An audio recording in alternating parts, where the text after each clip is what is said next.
Trigonometry, Chapter 4, Graphs of the Circular Functions, Section 1, Graphs of the Sine and Cosine Functions, Video 4, Techniques for Graphing, Amplitude. This series is based on content from Pearson's 12th edition by Lial, Hornsby, Schneider, and Daniels. In the previous video, we constructed the graph of the sine function and saw an interactive relation between it and the unit circle. In this video, we develop a technique to graph transformations of f of x equals sine of x that result in a change of amplitude. First, let's review the graph of f of x equals sine of x. Here's the graph. Recall that the period is 2 pi because it takes a distance of 2 pi along the x-axis for the graph to start repeating a cycle. The quarter period is 1/4 of 2 pi, which is pi over 2. The midline is y equals 0. The x-axis. The amplitude is 1, the distance from the midline to the high point or the low point, or half the distance between the lowest y and the highest y.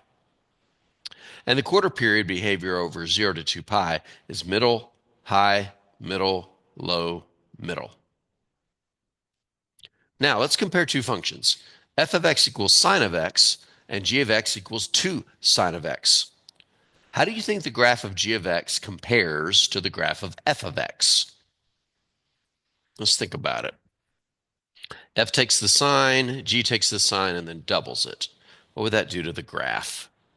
Since the only difference in the outputs of the two functions is g of x multiplies the value of sine of x by 2, we expect the points on the graph of g of x to be twice as high or twice as low as the points on the graph of f of x. Let's see. Here's a graph of each.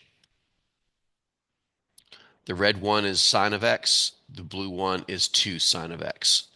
As expected, the graph of g of x goes twice as high and twice as low as the graph of f of x. The red one only goes up 1, but the blue one goes up 2. Over here, the red one goes down 1, but the blue one goes down 2. The amplitude of f of x equals sine of x is 1. We know that, and we have a little red stick here illustrating that.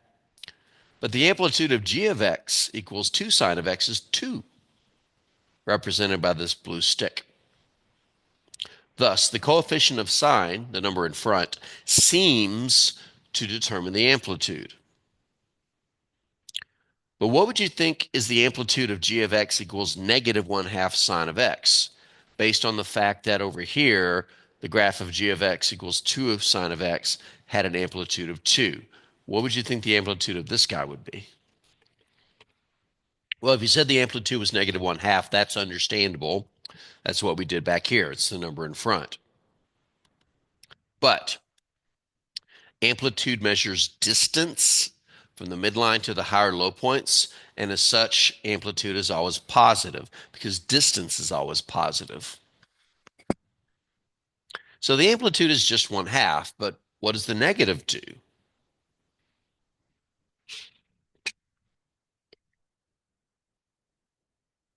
Sorry, brain freeze. Here are the graphs of f of x equals sine of x and g of x equals negative 1/2 sine of x. The red one is the original graph of sine. The green one is the graph of negative 1/2 sine.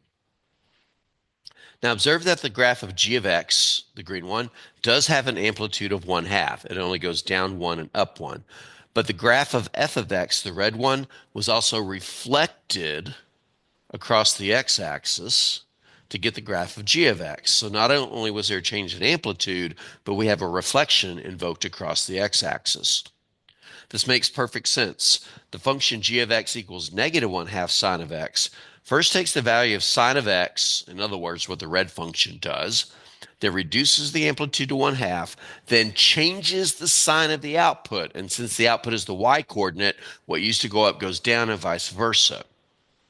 Thus, if the coefficient of sine of x is negative, it invokes a reflection across the x-axis.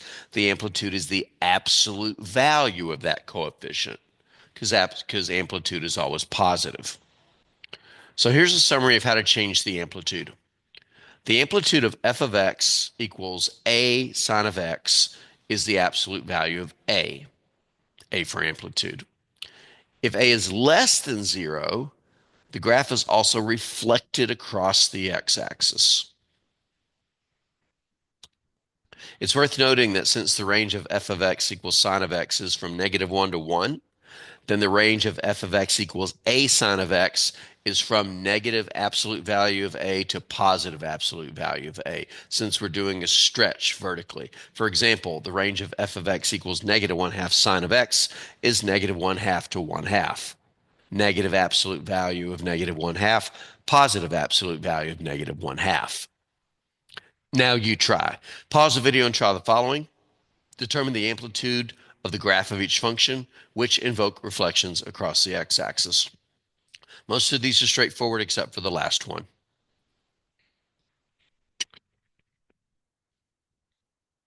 All right, if you haven't paused the video to try it, here's your spoiler alert.